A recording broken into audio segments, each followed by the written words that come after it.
Robert Mueller, who was then director of the FBI, testified as noted in the report that there are individuals from countries with known al-Qaeda connections who are changing their Islamic surnames to Hispanic-sounding names and obtaining false Hispanic identities, learning to speak Spanish and pretending to be Hispanic immigrants.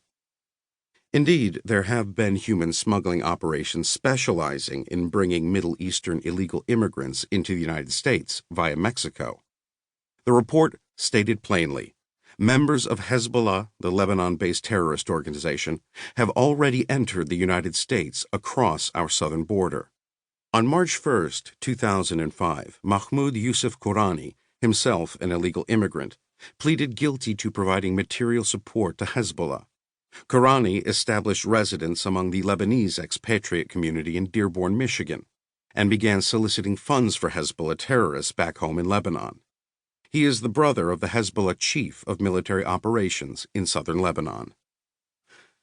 After the 2015 Islamist terror attacks in San Bernardino, California, I went out to help conduct a leadership training seminar for the San Bernardino County Sheriff's Department. At one point, I asked one of the deputies whether he was worried about there being more Islamist terrorist cells in San Bernardino. He told me, "General, we're worried there are cells like that all over the country." Indeed, the FBI is investigating possible terrorist cells nationwide.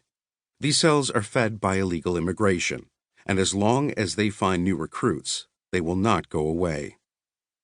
I spent more than 36 years as a soldier, including more than a dozen years with Delta Force and 2 years as its commander.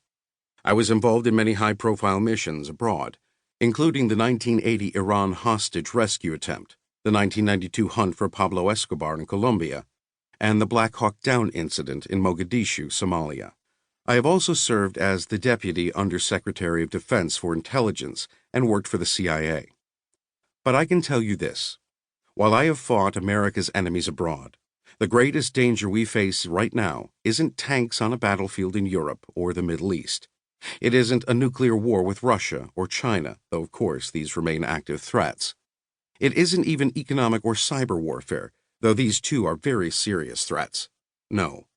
The greatest threat is if we do not assert our most basic right as a sovereign nation and control our borders. Without that, there will be no America to defend. This book, Crisis on the Border, is a swift and compelling read. I urge you to read it, and to read the federal reports the author reproduces as appendices, and to let your congressman know you want America's borders enforced for the sake of our national security. To do anything less is irresponsible and a dereliction of political duty. Retired U.S. Army Lieutenant General William G. Jerry Boykin, former commander of Delta Force. Chapter 1. How an Army Lawyer Became a Federal Special Prosecutor.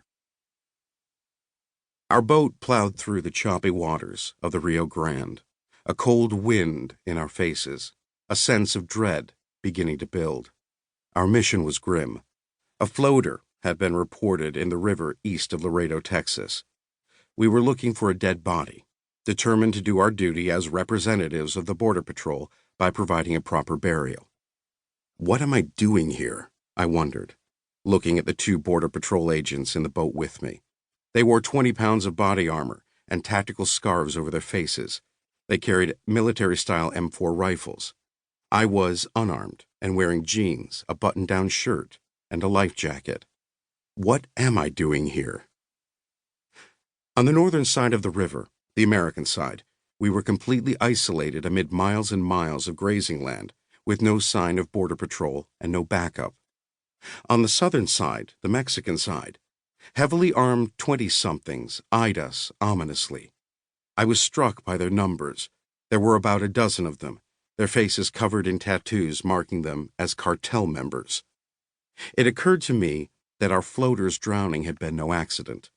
The cartel's intense interest in our search made it clear that this nameless person had been murdered like many other ill-fated border crossers, probably for failing to pay the fees demanded by the cartels for safe passage. We kept a careful watch on the cartel members as we cruised past. It was unlikely they would open fire on us, but we couldn't rule out the possibility. Months